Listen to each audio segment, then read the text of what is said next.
You got the first alert on News 5. Cold, windy, and snowing in parts of Colorado tonight. Mike's up in just seconds. Why don't we all just go around and steal everything we want and commit any crimes we want, because I'm not going to have any consequences, right? Nobody else ever does. And local crime victims furious tonight. The criminals police arrested are running free after walking away from a halfway house. News 5 investigates. Plus, a shooting on Capitol Hill. Our lawmakers locked down amid the shutdown. We're revealing why D.C. police aren't even getting paid for their service and uncovering the local impact of this budget battle. Well, we want to get right to what's impacting us all. Hello, everyone. Big weather changes in the next few hours. Yeah, Mike, what are we expecting from this storm? Well, 5 convicts on the loose tonight after walking away from a Pueblo halfway house last month. Now, since May, investigative reporter Andy Cohen has uncovered a pattern of safety and security risks at halfway houses in Pueblo. He joins us in studio now with a look at what's being done to fix those problems. Andy? President Obama will not travel to Asia next week. Tonight, he canceled that trip due to the partial shutdown. The president and Republican House Speaker John Boehner put the blame on one another today. The president accusing Boehner of appeasing extremists in his party. Boehner fired back, though, saying the president has taken a my way or the highway approach. More local fallout from the government shutdown as the Air Force Academy is facing major challenges with more than 2/3 of their civilian employees furloughed. The Academy's superintendent answering questions about how the Academy is weathering the shutdown. News 5's Tony Spahar was there. He joins us now live. And Tony, how worried are they about performing their mission? Furloughed federal workers protested outside Fort Carson. Hospital employees out of the hospital. Teachers still at work, but unsure if they'll get paid for the time they're putting in. Now they're hoping their voices will be heard by Congress, voters, and anyone else who will get them back to work. I hope that the constituents of some of those lawmakers are beginning to wake up. And we're not afraid to stand up for what we believe in, and we do have voting power. It's their way of putting a face to the furloughs. And while the hundreds of thousands of people across the country out of work face restless moments about their financial security, one representative took what appears to be a little nap on the job. North Carolina Representative George Holding snapped out of it shortly after the camera panned his way. He was acting as the speaker pro tempore during an hour-long speech by a fellow Republican representative from Texas. The government shutdown is putting the burden of flood repairs on the state. National Guard soldiers from Utah will start work on Highway 36 to Estes Park, relieving a Colorado National Guard crew. Road engineers would normally be paid for with federal money, but Colorado leaders don't want to lose any time with winter weather already moving in. Governor John Hickenlooper said he would seek reimbursement for the money spent. Colorado Springs is now planning an almost $9 million construction project to repair areas near Camp Creek and North and South Douglas Creeks. Recent flooding really damaged the areas and destroyed parts of the channel. The city says they want to make sure those areas stay safe for neighborhoods as well as our city's natural beauty. Those floods showed the city that something had to be done now before it's too late. We're losing part of the channel, and so we've got to get in there and do something. And actually that's part of the project, is getting in there immediately and doing some Band-Aids to keep the residents protected. The next step of the project is a public meeting. That's on October 22nd with neighbors in the area. The entire project could take up to 18 months, including this planning phase. 2 new faces at the state capitol tonight from southern Colorado. There was a packed house this morning as Republicans Bernie Herpin of Colorado Springs and George Rivera of Pueblo were sworn into office. Trying to do the most good for the most people in the district. And if I'm successful in doing that, if people see that I've done right by them, I don't think it's going to make a difference whether I'm a Democrat or a Republican. Never have I imagined that one day I would have the opportunity to serve in this great chamber where the history of Colorado has been and continues to be written. Herpin and Rivera replaced John Morse and Angela Herone following historic recall elections last month. It was all sparked by their support and passage of new gun control legislation. An explosion and massive fire at a Colorado Springs apartment complex. What happened and how to protect yourself. Plus politics dividing our state, literally. We don't have enough votes in the government to protect our livelihood as far as water, oil, land, hunting. North Colorado, New Colorado. Either way, hundreds of thousands will vote on secession. We're tracking the money, who would gain and who could lose. Clearly, we believe that we put more on the state conferences that come out. Warmer temperatures the next couple of days, but there are changes coming by the end of the week. I've got your details coming up. That, as I mentioned, has really been adopted by this football team. Just scored a touchdown. And a little football player that stole our hearts. Remember his epic touchdown? His latest victory coming up. Good evening, everyone. Thanks for joining us for News 5 at 10. I'm Jennifer Horbelt. Rob has the evening off. First tonight, the story that's got you talking, or that's keeping you from doing so. When we asked on Facebook about issues with Sprint mobile service, nearly 400 of you commented, mentioning all the dropped calls and intermittent service that you've experienced recently. So we brought those concerns straight to the company. Tonight, News 5's Zach Thaxton has some answers. Zach, thank you. Human remains discovered among the flood debris in northern Colorado. 2 workers with the Environmental Protection Agency called the find in to the Larimer County Sheriff's Office. They were performing hazardous material assessments in a field west of Loveland. We do not know if this is in fact related to the flooding. The coroner is now looking into that. We'll let you know when more details are revealed. Let's go ahead and toss it on over now to John Dissauer for First Alert 5. John, the proposed plan for spending your tax dollars in Colorado Springs is now on the table for debate. Mayor Steve Bach and his staff presented their $246 million 2014 budget today. A top priority, public safety. Police would get an extra $7 million to hire 27 more officers. Fire and the Office of Emergency Management are looking at nearly a $6 million bump to open Fire Station 22 and add additional funding to emergency management. The budget also dedicates $41 million to stormwater, road and bridge improvements. For some of these increases to happen, though, there have to be decreases in other areas. At least 10 departments face budget decreases, totaling some $2 million. 96 non-public safety jobs with the city would be eliminated. The Canyon City School District wants voters to approve 2 issues on the ballot this November. Issue 3B, a $1.4 million mill levy override, would be used to fund new advanced placement and vocational classes, along with new textbooks and classroom technology. Funds would also be used to recruit and retain teaching staff. Issue 3C is a $5.5 million bond for the district.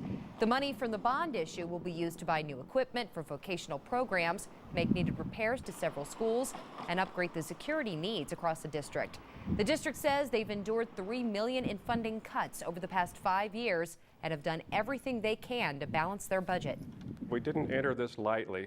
We've been in this process for 4 years making budget cuts. We've actually had 4 different citizens committee involved in this process over the years, and we've reached a point to where we really don't feel like there are good options left. Superintendent Dr. Robin Gouldy, who you heard from there, also tells us the typical homeowner in Canyon City will end up paying about $7 a month more if both issues are approved. The election in Fremont County this November is an all-mail ballot. A follow-up to a story we first told you about last month. Canyon City Administrator Doug Dotson gave the City Council an update tonight about the cleanup of the Arkansas River through the Royal Gorge. Large metal rings from a wooden water pipeline, a hazard to rafters and others using the river, have been falling into it for years now. The problem has gotten worse since the Royal Gorge fire this summer. Dotson told the council those rings have been removed from the river and the railroad hauled them out of the canyon last week. Water manager Bob Hartzman says this is a good start to this long-term problem. There are more rings up in that canyon that's, not in the area where the pipeline burned that are still a potential hazard. And I'm hoping that this was just kind of like phase 1. Council originally appropriated $120,000 for the cleanup of the river. There are still a number of rings there, and as the pipeline continues to deteriorate, more rings will make their way into the river. CDOT is now in the beginning stages of a multi-million-dollar 20-year plan to update the Highway 24 corridor. The project should help make the highway more accessible and clear up some congestion at interchanges. CDOT says the highway is not built for the amount of traffic it sees. One of the biggest reasons for the changes to get most of the highway out of the floodplain. About 95% of the highway is currently in the floodplain. So by building this up to current day standards, we begin a lot of the highway up out of the floodplain and have a safer facility so people can get into and out of Colorado Springs in a safer fashion. The first phase of the project will be a possible overpass near 8th Street, which is set to begin in a few years. An apartment complex goes up in flames. Tonight, 20 people are out of their homes, and we now know why. Colorado Springs fire investigators say careless smoking caused this 3-alarm fire at the retreat at Austin Bluffs last night. Essentially, smoking materials were thrown out in a potted plant. Well, that plant caught fire, which then spread to a propane tank and onward from there. A dozen apartments were evacuated. No one was hurt. It took 58 firefighters to put out that fire. The Red Cross is helping those displaced tonight. And that apartment fire comes at the beginning of National Fire Prevention Week. The Springs Fire Department says unattended cooking, the #1 cause of home fires. The best way to put out a kitchen fire is to turn the heat off and smother it with a lid. It's also a good idea to keep a fire extinguisher handy. Springs Fire says working smoke detectors did save lives in last night's fire. Thousands of local federal employees are breathing a sigh of relief today. More than 3,000 furloughed civilian military workers were recalled in Colorado Springs, including at Fort Carson, the Air Force Academy, Peterson Air Force Base, and U.S. Northcom. One of the workers we spoke with says while she's back to work, the uncertainty about when the shutdown will end is frustrating. But even though the recall is in effect, you still don't know how long you're going to be working. It is frustrating because it changes from day to day, actually from hour to hour. Most of the 630 workers furloughed at the National Guard have also been recalled. In Pueblo, the chemical depot brought back 130 civilian employees. The commissaries at both Fort Carson and Peterson Air Force Base are also back open. And the Pentagon's largest contractor is dialing back its plans for mass furloughs, although they are moving forward. Lockheed Martin said today it would furlough 2,400 staff in the wake of federal facility closures and contract freezes. Last week, the number was 3,000. Lockheed has 2 facilities in Colorado Springs, along with several others in the Denver metro area. No word yet on how those furloughs will impact our state. And the government shutdown enters week 2 now. The president traveled to FEMA's disaster prep headquarters in a Washington downpour, no less, to highlight parts of the government he believes the public values the most. The president says Republican House Speaker John Boehner is refusing to vote on a spending bill because he's not ready for the shutdown to end. But Boehner fired back, saying it's time for the president to sit down and sort out their differences. And while the shutdown drags on, the new focus is the debt ceiling just 10 days away. That could have serious consequences. The government is 20% of the economy. One of every $5 in the economy is the U.S. government. If that ends up stopping because the government doesn't have money to spend or can't borrow, then everybody's going to feel that. Here's how it could hurt you at home. Shopping for a car? Those 0% or low interest car loans gone. Thinking about refinancing your house to lower your mortgage payment? Forget about it. Mortgage interest rates could skyrocket and your own debt load could increase. Why? If you pay interest on credit card debt, you're going to be paying more, thanks again to those big interest rate spikes. Norwegian TV identifies the man on the left as the target of the aborted U.S. SEAL raid in Somalia this weekend. The face of the man, known as Ikrima al-Muhajir, has been blurred out. The Norwegian Somali man allegedly plays a leading role in the al-Shabaab militant group. Al-Muhajir was reportedly involved in the planning of the attack on the shopping mall in Kenya recently. He escaped from the SEAL team during this weekend's mission. All right, you think lottery money is going toward Colorado outdoors, but a newly released audit of the Colorado Lottery is calling that into question. The state review revealed that last year alone, the lottery paid nearly $400,000 in bonuses to about 30 employees. The higher costs mean less money to beneficiaries. An audit from 2007 to 2012 found that while operating revenues were up nearly 20%, money to beneficiaries was up just 3%. The head of the Colorado Department of Revenue, which includes the lottery, said she welcomed the findings and said the lottery is working on many of the issues raised. As we previously reported, Colorado Lottery Director Abel Tapia is stepping down from his position at the end of this year. He says he's doing so to spend more time with his family. Since 1983, the Colorado Lottery has distributed more than $2.5 billion to state parks and wildlife, construction projects, and Great Outdoors Colorado. All right, next month, voters in 11 northern Colorado counties will decide if they want to form a new state. You could see those counties on your screen, an odd-looking state to be sure. Those counties say they don't like the direction our state is headed, but who would gain and who would lose here? Melissa Blasius crunched the numbers. I had to keep that a secret. 14 years old with a calling to serve his country. Today, it's unthinkable. At the height of World War II, Herbert Pugh Jr. of Mansfield, Louisiana, got away with it. My father was enthralled. There were troops in his hometown that would come in and do maneuvers. There was so much activity going on about the wall that nobody had any time to investigate me. His son Kennedy began taping his father's story in 2005, soon after he was diagnosed with Alzheimer's. But Herbert shared those stories for most of Kennedy's life, even writing down his experiences. The doctor informed the officer that my father was probably too young. But once the officer walked in, my father immediately saluted him. And the officer said, "Don't worry about him. That's the kind we need." So he went, and bravely. But the experience had lasting effects. As long as I can remember, my father always had some issues with PTSD. Now this family project has become something much bigger, with a documentary in production, Kilroy and the Boy Soldier, Herbert's tale, but also the story of today's soldiers facing PTSD. We need to start looking at it as a courageous fight. One a young boy faced, conquered as a man, and shares today as a proud veteran of World War II. Jennifer Horbelt, News 5.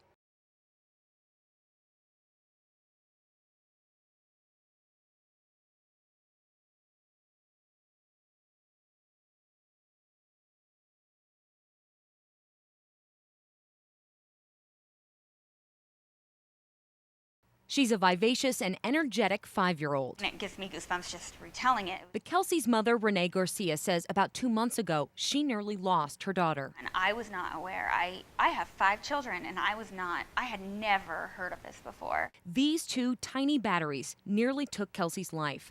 While on a trip in March, Renee's daughter, who was born with Down syndrome, started acting sick with a cough, runny nose, and trouble keeping any food down.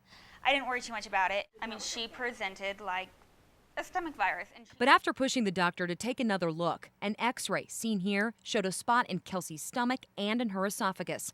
2 batteries Dr. Amethyst Kurbagov with Children's Hospital Colorado removed from Kelsey just in time. The damage that she had had in her esophagus was already quite severe from the battery being there. The esophagus flattens around the battery, and combined with moisture, that battery releases its electric charge. The problem is that they become so potent in the charge they give to the esophagus that erodes a hole through the esophagus and into the aorta, which is the largest blood vessel within the body, and children bleed to death.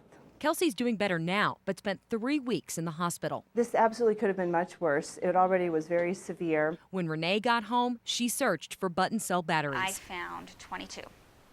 And I was like, oh, my word. And the majority of those were in Kelsey's room, in musical greeting cards. Secure batteries, like in Kelsey's favorite book, Renee kept. The rest she threw away and now passes on this warning to other parents. Keep them up. If they're not protected by a screwdriver back, throw it away. It's not worth risking your child.